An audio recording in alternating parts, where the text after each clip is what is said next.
안녕하세요. 오늘은 부동산 중개 대상물 인터넷 표시 광고 모니터링에 대해서 안내를 해드릴게요. 지금 부동산에서 예전과 다르게 광고를 하면서 허위 과장 광고라든가 거래가 완료되었음에도 불구하고 계속 광고를 하는 행위에 대해서는 제 부동산 거래광고법 위반으로 해서 과태료를 매기기 시작하는데요. 여기에 대해서 한번 알아보도록 하겠습니다.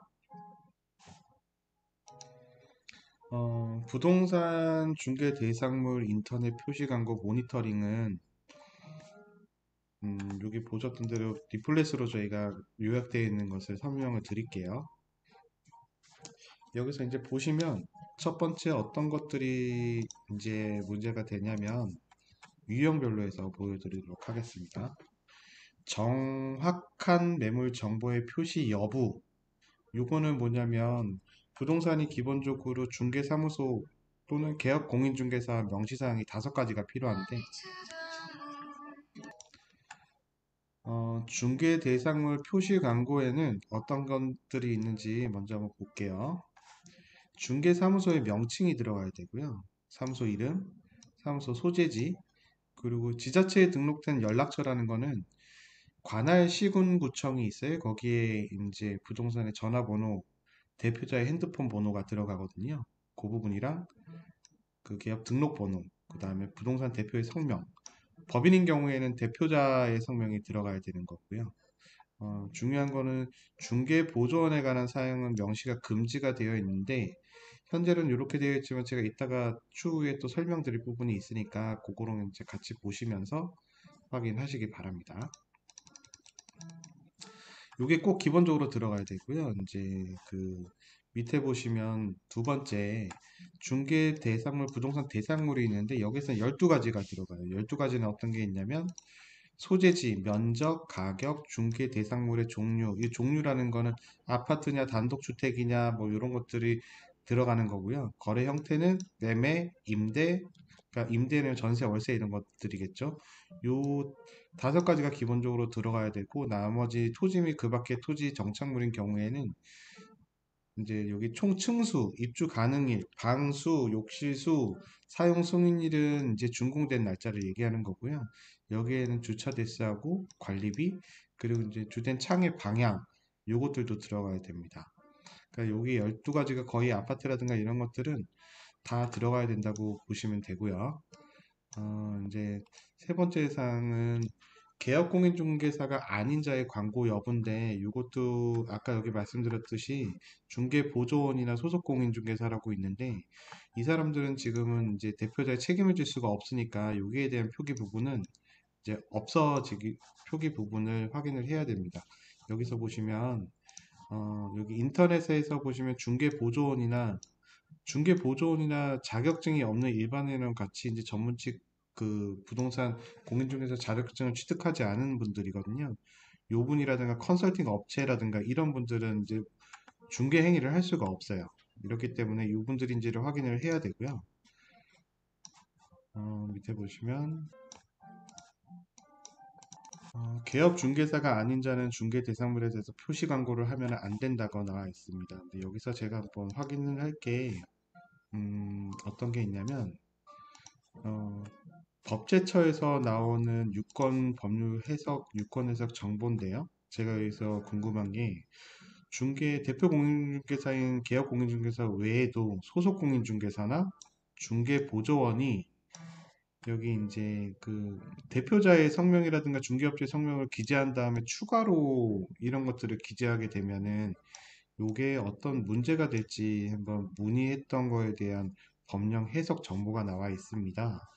여기에서 회신했던 답은 이 표시 광고 의무 여기 법령 중에서 사무소의 명칭, 소재지, 연락처, 중개업자의 성명, 중개업자라고 하면 계약공인중개사죠.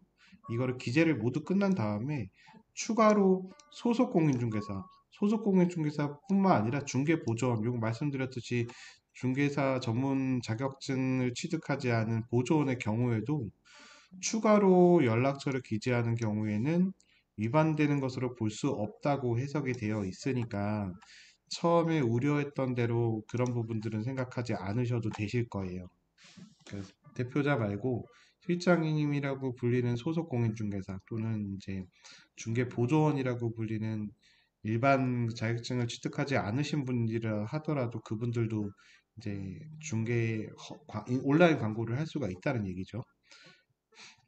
근데 저는 좀 개인적으로는 소속 공인중개사는 전문 중개 자격증을 취득을 했지만 중개보조원은 전화 상담이라든가 이런 걸 하게 되면 중개법령에 보면은 나와 있는데 중개보조원은 이제 집을 보여주거나 기타 기본적인 사무행정 외에는 처리를 하거나 상담을 할 수 없게 되어 있어요. 그 부분이 위반될 수도 있으니까 그 부분은 별도로 주의하셔서 보시는 게 좋으실 거예요. 그럼 세 번째는 허위 광고 사례 중에서 보시면 어떤 것들이 있냐면 첫 번째는 의뢰받지 않은 물건을 게시하는 경우, 그리고 두 번째는 이제 실제 정보가 다른 거, 금액이 다른다든가 면적이 다른다든가 이런 것들이 다른 것들은 허위 광고로 판단될 수가 있고요. 이미 계약이 완료된 매물 같은 경우도 이게 좀 중요한데 계약이 완료된 매물들을 모르고 올라와 있는 경우들이 많은데 이런 것들도 문제가 되고 과태료의 기준이 돼요. 과태료는 어느 정도가 나오냐면 제가 조금 이따 설명드리겠지만 많게는 500만 원까지도 나올 수 있으니까 주의를 하셔야 됩니다. 뭐 원룸이나 이런 것들은 중개 수수료도 낮은데 그 배보다 배꼽이 더 클 수 있으니까 주의하시고요. 이렇게 그 목록별로 보면은 다섯 가지 아까 말씀드렸던 부동산 명칭, 소재지, 연락처, 등록번호, 성명까지 다 기재를 하셔야 되고요. 여기 이제 중개 대상물에 대해서는 소재지하고 면적, 가격, 종류 이런 것들을 12가지를 방향까지 다 표시를 해야 됩니다. 여기에 보시면은 여기 중개 보조원에 대해서는 이런 것들이 금지로 되어 있는데 아까 설명드렸듯이 이게 가능하니까 그 명시 금지 부분에 대해서 가능하긴 한데 이 상담사랑 보조원이랑 통화를 하게 되면 이거를 신고가 들어갈 수 있으니까 가급적이면 안 하시는 게 좋을 것 같습니다. 그리고 이제 설명을 드렸듯이 여기를 주체를 모니터링 수행하는 기관은 한국인터넷광고재단이랑 한국부동산원에서 하는데요. 모니터링 대상 이게 중요해요. 모니터링 대상이 되는 거는 가장 많은 대상이 되는 거는 계약이 체결되었을 때도 삭제하지 않고 했던 경우 이게 가장 큰 거고요. 그 모니터링 기준은 계약이 체결 후에 삭제했는지 여부인데 계약 체결일이라는 것은 우리가 알듯이 계약서 작성일이 아닙니다.